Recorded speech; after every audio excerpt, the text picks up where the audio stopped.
The Pete Crofts Humourversity presents Australia's king of comedy trainers, Pete Crofts, in the How to Tell Jokes That Really Work All the Time video. Filmed live in front of 4,000 people at the National Achievers Congress 1998 in Singapore. Thank you, Pete.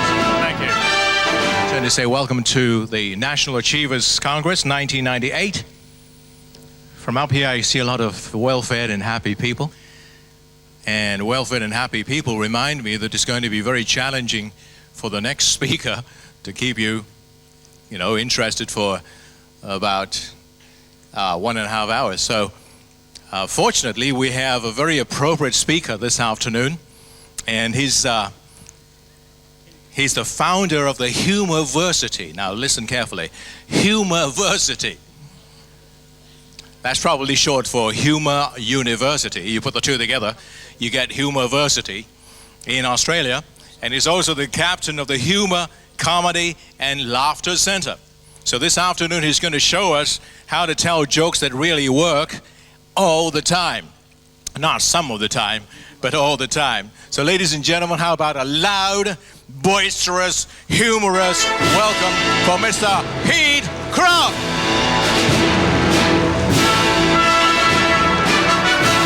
Thank you, ladies and gentlemen. Thank you. Wonderful. It's great to be here. 1998, National Achievers.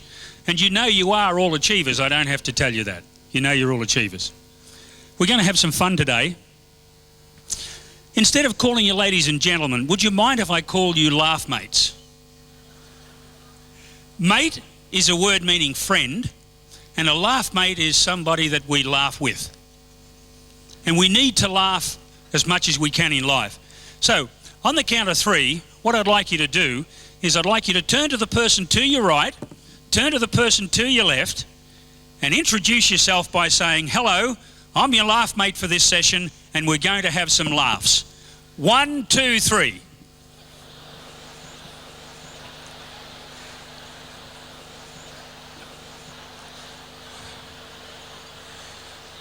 Thank you. Thank you, laugh mates. You'll probably notice, laugh mates, that I move around the room a lot when I speak. I move around the room a lot. Now, I do this for 2 reasons. 1, I like to get as close as I can to the audience. And 2, it's harder to hit a moving target. But I'll be using two forms of humour today. 2 forms of humour. Some is funny and some is illustrative. Now, if you laugh, it's funny humour. If you don't laugh, it's illustrative humour. And I'm sure I'll be using some illustrative humour too. What I'd like you to do, laugh mates, is I'd like you to fold your hands, if you don't mind, just like this. Just fold your hands like that. Have a look down and see if your right thumb crosses your left thumb. Have a look down and see if your right thumb crosses. Now, if your right thumb crosses your left thumb, that means you're a very sexy person. Now, if your left thumb crosses your right thumb, that means you're a very sneaky person.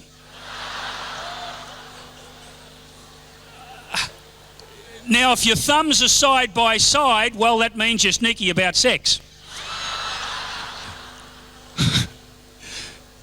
So I don't think there's any there today.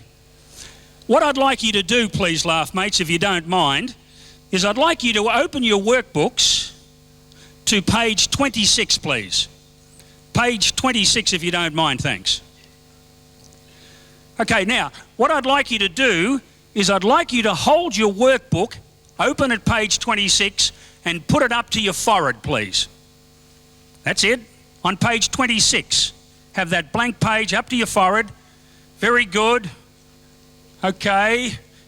Oh, don't you look beautiful? Now, hold it up there.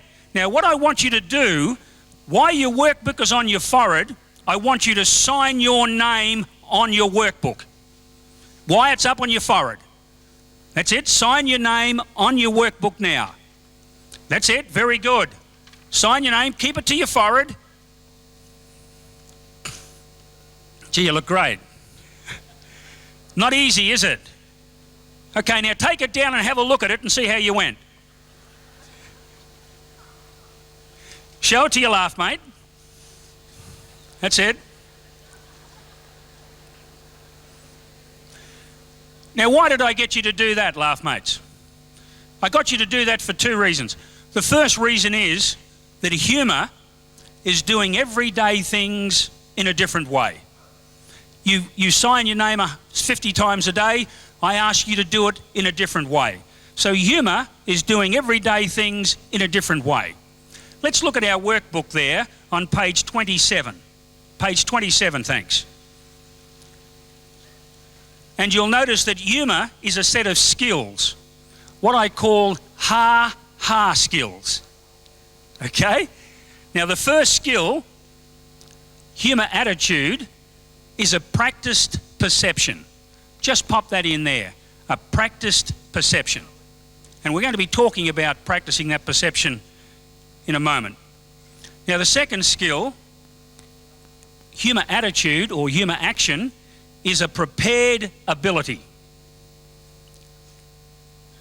A prepared ability. So they're the two skills that we're going to be talking about, what I call ha-ha skills. Now the fascinating thing, laugh mates, the fascinating thing is I've been training comedians, speakers and business executives for the last 30 years.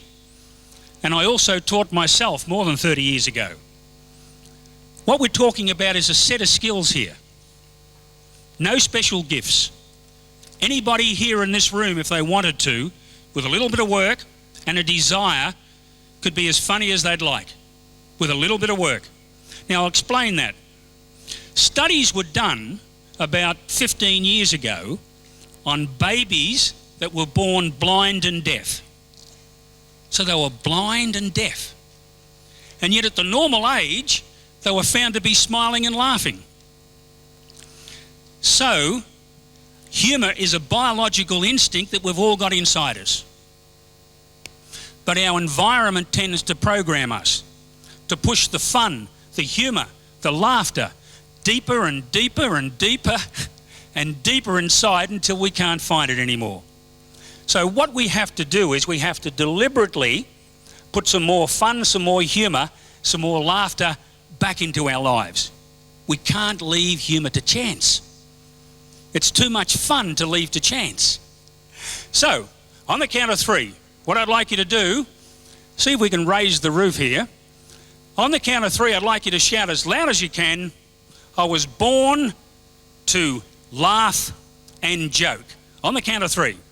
1, 2, 3. Okay, very good, thank you. Do you believe that?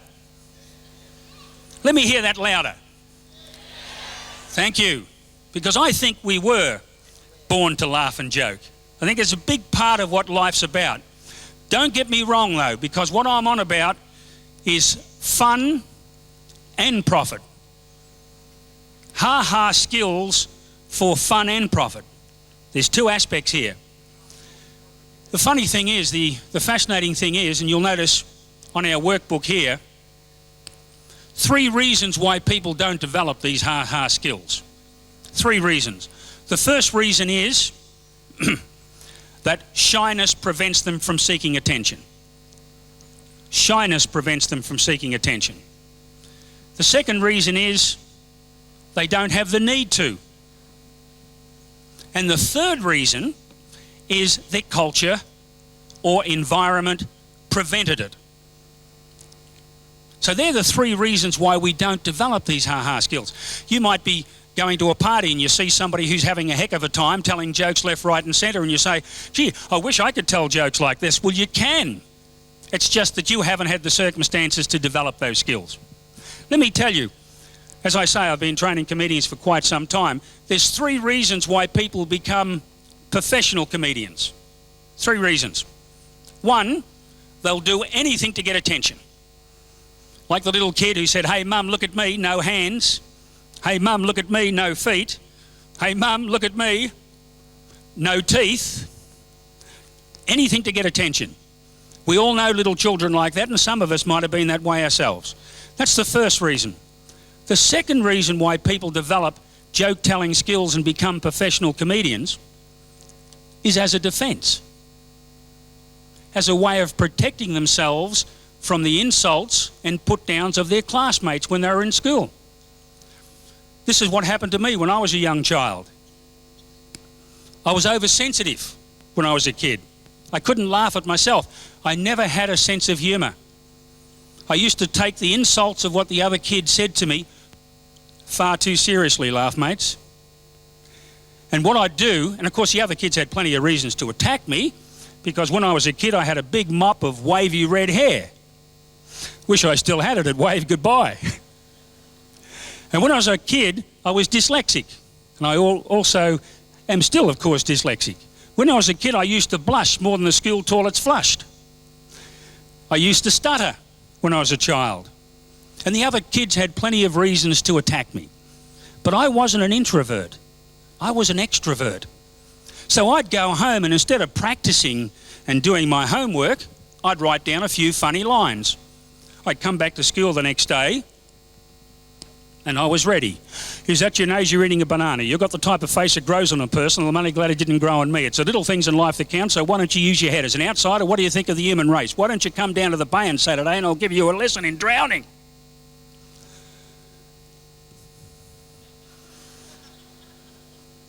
I got pretty good, laugh mates.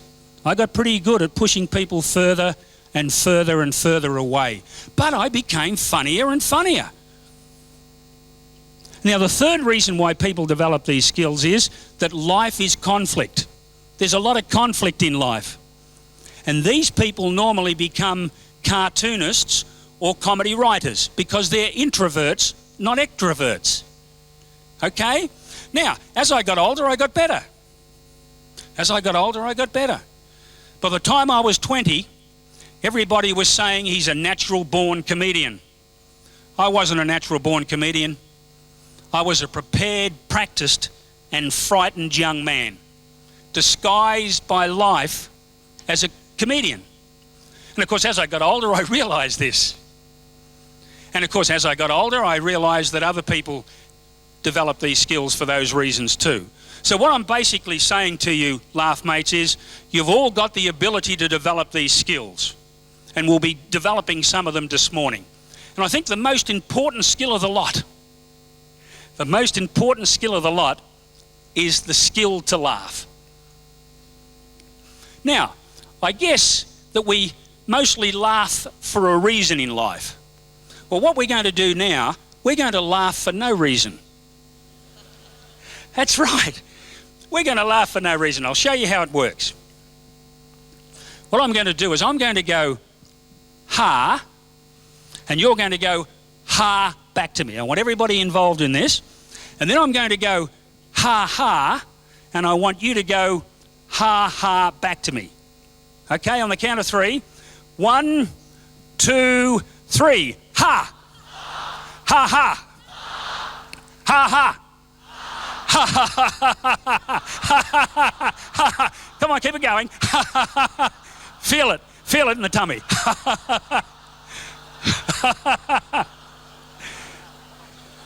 Feel it, put your hand on your tummy and feel it.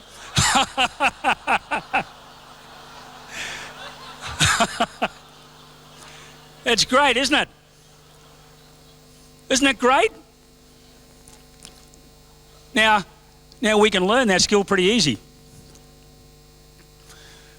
Now, what I'm suggesting you do is the next time you're in a conflict situation, or the next time you're having problems that you can't handle, I'm suggesting that you find a quiet place and go in there and practice that skill. Because Mark mentioned yesterday that laughter releases endorphins, the body's natural painkillers. And the funny thing is your body doesn't know whether or not it's been triggered by humour or whether you're laughing for no reason. So laughing for no reason can be a lot of fun, laugh mates. Let's look at that second section there, developing a humour-using attitude. Also on page 27. And what we discover is that jokes are communication assets. They're communication assets. They help people like you. They make people feel good. Pretty important. They help you in selling and serving, in persuading and negotiating. And you'll also notice underneath there that how many people here, just a rough survey, how many people here suffer from stress on the job? Just raise your hands, please. Suffer from stress on the job? Okay, how many people here are too stressed to raise their hands? Just pop your hand up. How many people here are married? Would you put your hand up, please? Very good. How many people here have considered putting their spouse up for sale? There's one over there. See, laughter releases stress. Jokes release stress. I like to tell the story about the lady who took a little girl into town shopping one day. And they're coming back in a taxi through one of those red light districts. And the little girl said, "Mummy, Mummy, what are all those single girls doing standing on the street corners?" And the mother said, "That's got nothing to do with you." And the taxi driver said, "Go on, tell her." He said, "Little girl, they're women of the night. They make love for money." And the little girl said, "Is that right, Mummy? And if that is right, what do they do with their babies?" And the mother said, "Oh, they usually grow up to become taxi drivers."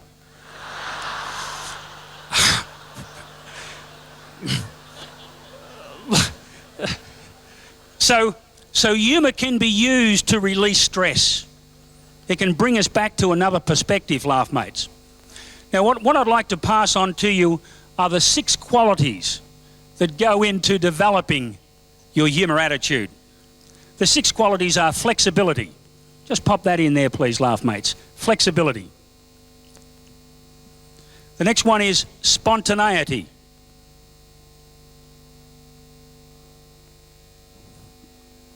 And we'll be talking about that in a moment. Unconventionality. Unconventionality, great quality to have. Playfulness. Okay, playfulness is the next one. The next one is humility. Strange, but yes, wonderful. And the last one there is optimism. Daniel spoke about that yesterday. So they're the 6 qualities which go into developing a humour attitude. Now, if you develop these 6 qualities, when you're using humour, your humour is going to be more successful. Like flexibility. Flexibility is your ability to examine every side of every side and every side of every issue. And there's so many people. My wife's got flexibility. When I finished shaving this morning, I said, "I feel 10 years younger." She said, "Well, why don't you shave at night before you go to bed?"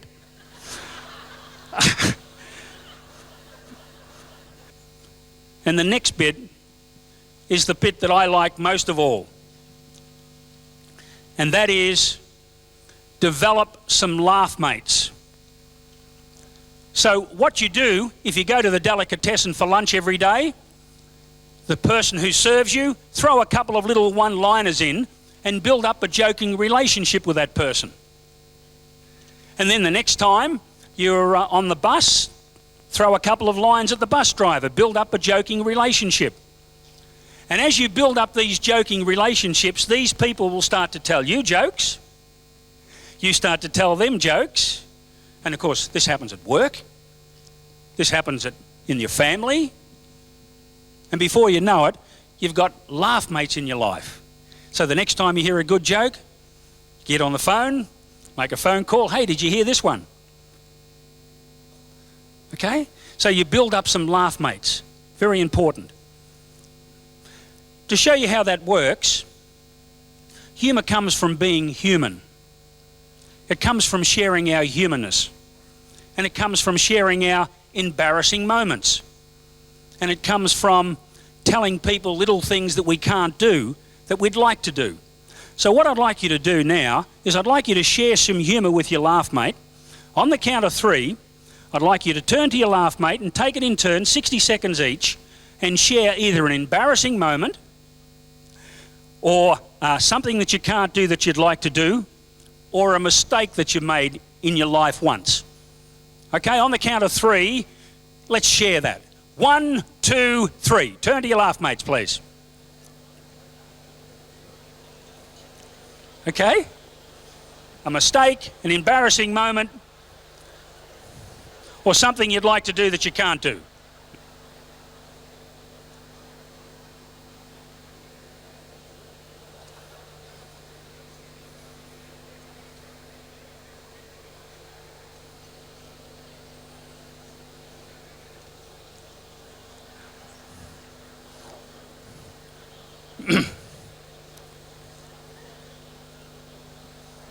Very good. Thank you.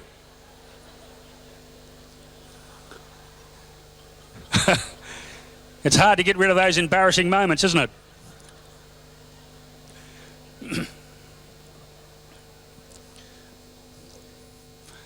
Thank you, laugh mates. We're going to talk more about that little exercise that I just gave you then.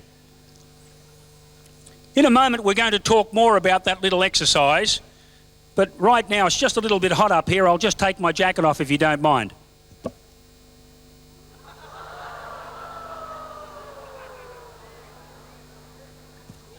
Okay. Ha ha. Ha ha. Thank you. Thank you.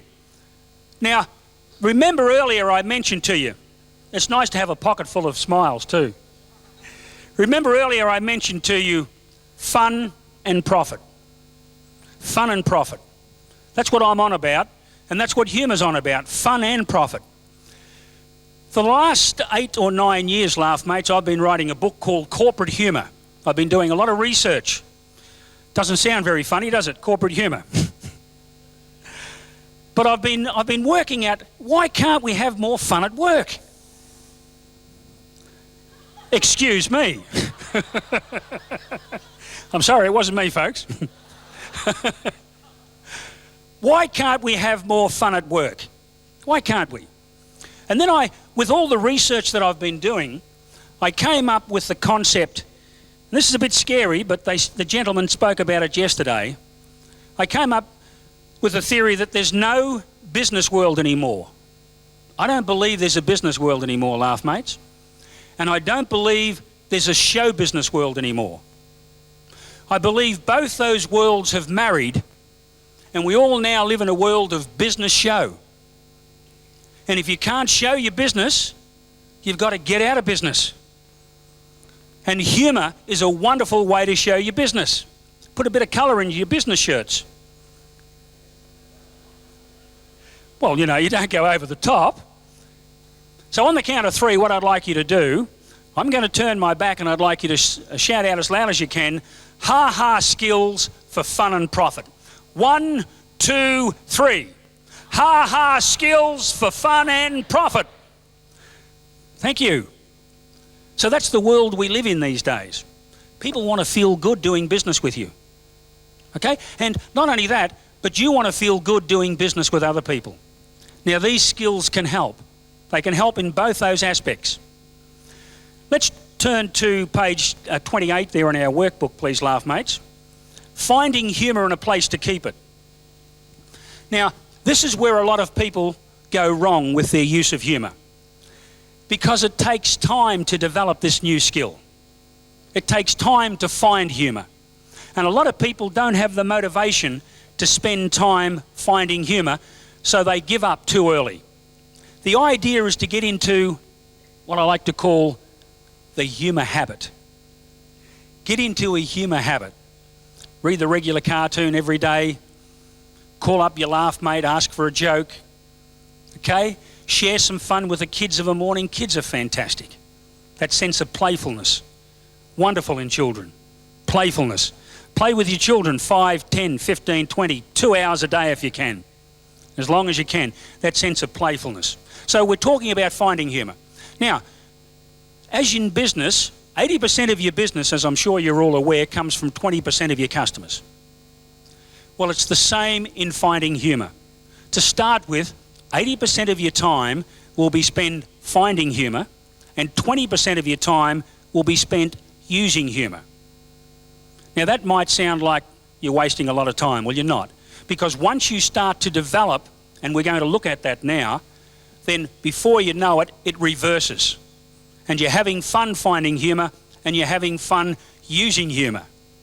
And the beauty about this is that if you're having fun, the people around you are having fun too. And the people around them are having fun, and the people around them are having fun. Because it's contagious. It's contagious. And I think that's important. So if you want to make a difference, use humour yourself, and you'll find other people using it too. So let's find out how we find humour. So then what we need to do up the top there is we need to find jokes on naturally funny subjects. Let's just fill in there: kids, naturally funny subjects. Age is a funny subject. We've got to laugh at age. Money, another funny subject. Technology, funny subject. Relationships. Anything funny about relationships? Not easy, but ha-ha skills will help you. And of course the last one, family. I like to tell the story. I get a lot of humour from my family. I like to tell the story about a brother of mine. This brother of mine, he's got a factory up in Brisbane in Australia, and he employs 50 people. He went to work the other day, it was his birthday, he employs 50 people. He didn't get one birthday card. Not one. Can you imagine how unhappy he felt? Not one birthday card. Employs 50 people. Called his secretary and he said, "Miss Jones, it's my birthday. Besides, it's too hot to work. Would you like to come out and have a drink with me?" "Oh," she said, "sir, I'd love to come and have a drink with you." So they went down to the hotel. He had a few drinks. He'd never seen her like this. She started to look pretty good to him. Had a few more drinks and felt even better. As we do. He said, "Miss Jones, it's my birthday. As I said before, it's too hot to work. Would you like to come out with me and have some fun?" "Oh," she said, "sir, why don't you come back to my place?" "Well," he said, "I'll be in that, don't worry." So they go back to her place. She said, "Make yourself comfortable." So he sat down, took off his coat, took off his tie, had a few more drinks, and he felt even better. She said, "Look, sir," she said, "I'm going in the bedroom to put on something more comfortable. If I'm not out in 5 minutes, I want you to come in and get me." Well, he said, "I'll be in that, don't worry." She went into the bedroom, closed the bedroom door. He sat there like this. Tick-tock, tick-tock, tick-tock, tick-tock. 5, 4, 3, 2, 1. Well, he jumped up, threw off all his clothes and raced into the bedroom, and there was all his office staff singing, "Happy birthday to you." Happy... What about... Now, that's an embarrassing moment.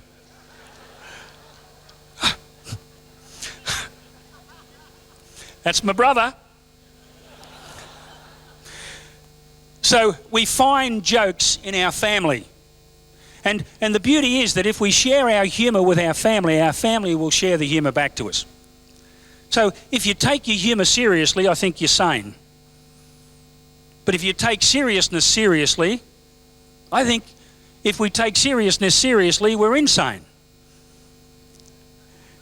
Because we don't have another perspective.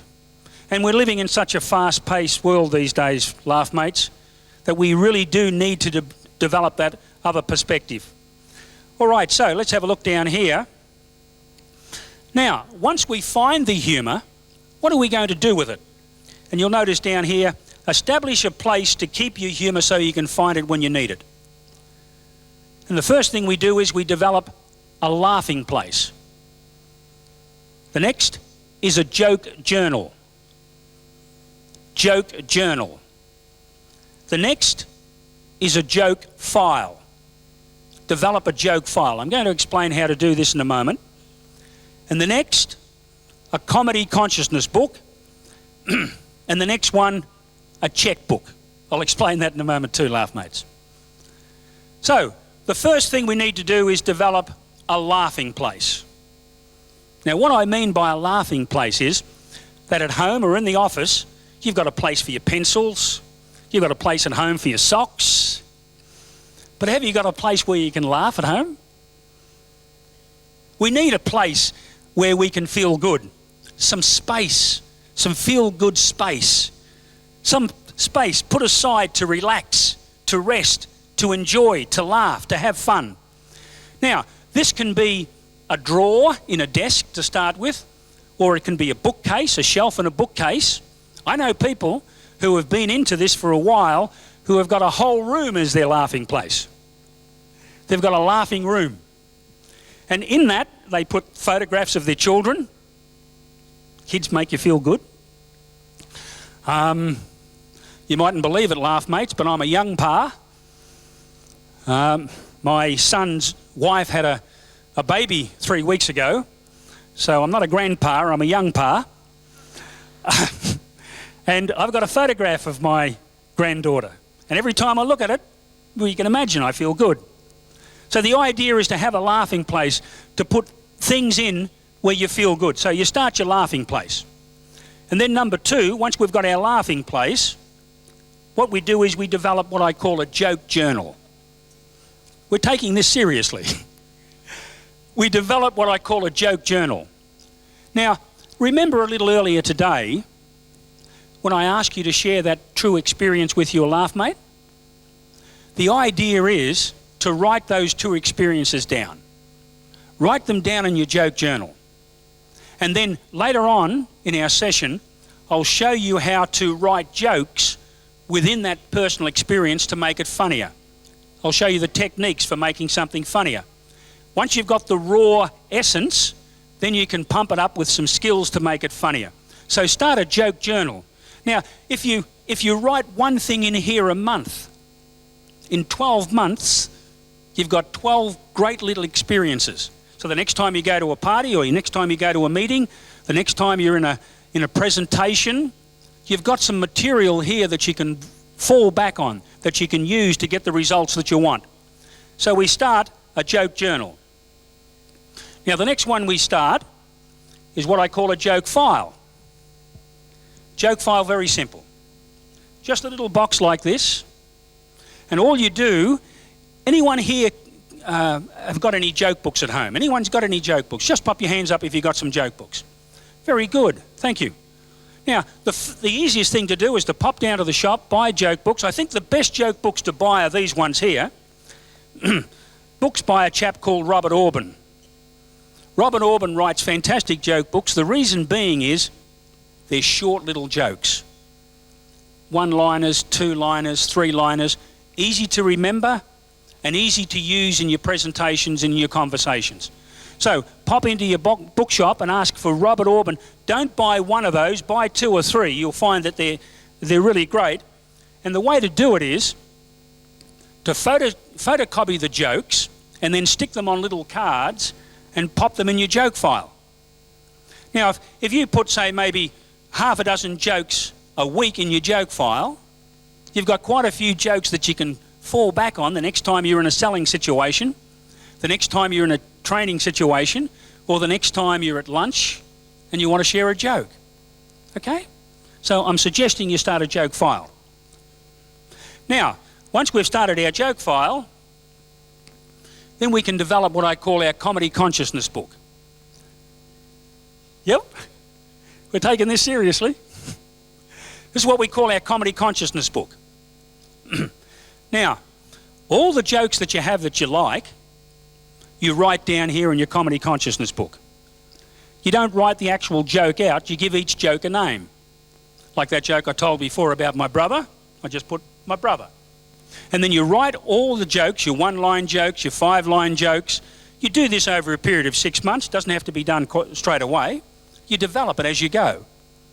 And then you've got all the jokes in here. Now, the beauty about your comedy consciousness book also, in here you can write the names of your laugh mates.